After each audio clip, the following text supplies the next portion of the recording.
everyone, I'm Teresa. In the last chapter I read you of Amelia Bedelia Digs In, Book 12 was Chapter 9. So today I read you Chapter 10, which was called, Where Am I?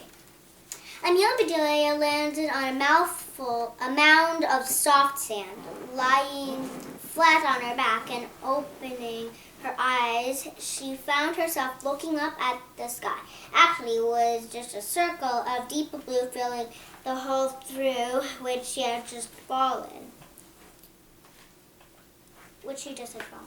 She saw stars twinkling against the blue. Was she seeing stars like her father had after hitting his head? No, these stars looked real, and there was no planet circling her head. It must still be early evening. Amelia Bedelia checked herself out. She wiggled her toes. Check. Wiggled her fingers. Double check. So far so good, she thought. Then she slowly sat up and looked around. Luckily, there was still enough light to see. The mound of sand she was sitting on was piled up on a wooden floor. The boards were wide, like in the cottage, but not smooth and shiny like those were. Where am I? She said out loud. Then she laughed. She wasn't afraid or hysterical. She was remembering the legend about the pirate who had stumbled upon this place. This is a portal. These are question marks.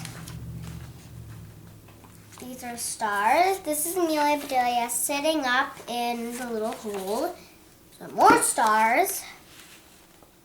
This is another portal, and these are words that say, Where am I? And 3 question marks after it. He didn't know where he was, so the locals called his ship the Warami. I am in the same boat, she said, as her eyes began adjusting to the dim light. She looked around some more. The floor is round, about the same size as her reading circle at school. The walls had wooden ribs like the inside of Pearl's sailboat. They curved up, making an arch at a point above her. Or they used to, because that was where she had fallen through. She reached up to try to touch the edge of the hole.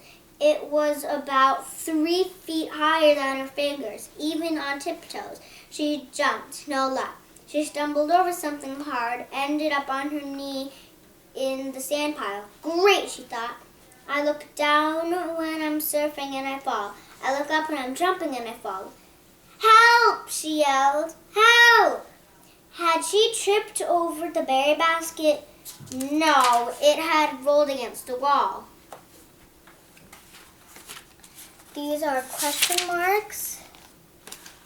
There's Amelia Bedelia looking up. And this is her jumping to try to reach the top.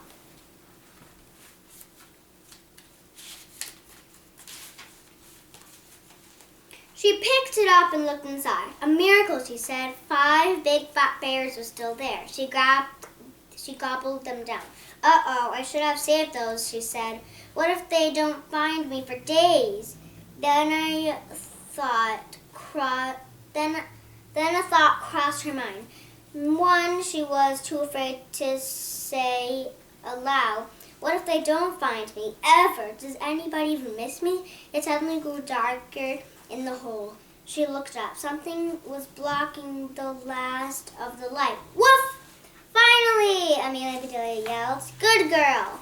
Finally was excited to see her as Amelia Bedelia was to see her doll. Finally whimpered and wiggled, scooting to the edge of the hole. It was clear that she wanted to leap into the hole with Amelia Bedelia. Holding up one hand, Amelia Bedelia signaled for finally to stop. Stay, she said. Finally stayed. Good girl. Now get Mom, Amelia Bedelia said. Go get Dad.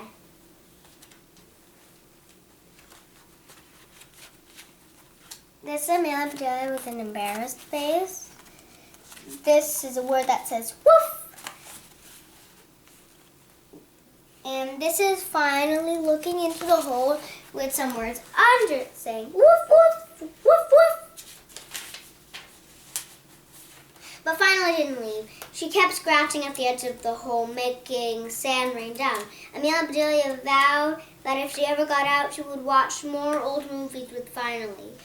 Ones where the dog on the farm leads everyone to the girl who fell off her horse and broke her leg and is stuck fighting off a pack of coyotes until they rescue her. She vowed to take Finally back to puppy school, too. Amelia, Bedelia, where are you? A familiar voice called. Alice, be careful, yelled Amelia Bedelia, looking up at her friend's concerned face. I fell into a hole. If you hear a cracking sound, run. Stay here, Alice. I'm getting a line for my boat. Amelia Bedelia was happy to hear Pearl's voice, too. She smiled when Pearl issued another order. Jason, go back and get the grown-ups. Aye, aye, Captain Pearl, yelled Jason. Soon Amelia Bedelia's parents were peering down into the hole, and then Bob and Aunt Mary, too. Sweetie, are you okay? Called her mother. This is everyone looking in the hole. This is a word that says, aye, aye. Are you hurt? Said her father. I'm fine, called Amelia Bedelia. This is too weird. We should all stand back, said Bob, shining a flashlight around the berry patch. It appears this isn't solid ground. We might cause a cave-in. Just then, Pearl returned with her rope. She quickly tied a bowline knot at each end and looped one loop over Amelia Bedelia's father. You're our anchor man, she said. Let's lure the other end into the hole to Amelia Bedelia. I'm worried about anyone getting near the hole, he said. We don't want it to collapse. Who weighs the least, Jason or Alice? Asked Aunt Mary. How about Finally? Asked Pearl. That's why you're the captain, said Jason. Finally took the other end of the line in her mouth, walked over to the hole, and dropped the bowline knot in.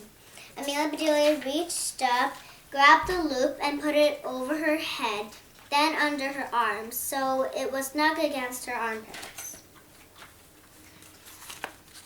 This is the bowline knot. This is Finally with the rope in her mouth, lowering it down to Amelia Bedelia. When you're ready, give us a tug, yelled Pearl. We'll haul you up. Amelia Bedelia took a last look around. She was reaching for the berry basket when she noticed something shiny sticking up out of the sand. That's what tripped me, she said. It looked like a handle made of metal. She reached for it, tugging the rope by mistake. She'd just gotten hold of the handle when her family and friends began hoisting her up and out of the hole. Her feet were leaving the ground and swinging in the air, but she hung on to it. As they began pulling harder, Amelia Bedelia tightened her grip. She was almost upside down now, her feet dangling in midair. At last, whatever the handle was attached to slide out of the sand pile slowly at first, and then with a plop. It was too dark in the hole to see clearly what it was, but it was heavy. Amelia Bedelia kept hanging on until she cleared the edge of the hole.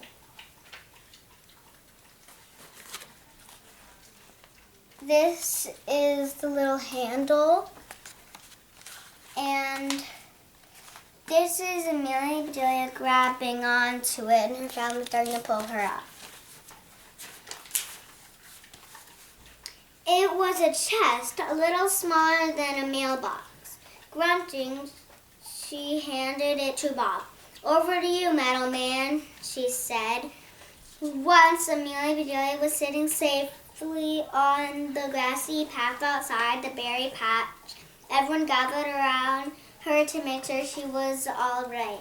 Then she got the sloppiest, wettest kiss ever from Finally, who was nearly as good as her mom at kissing boo-boos.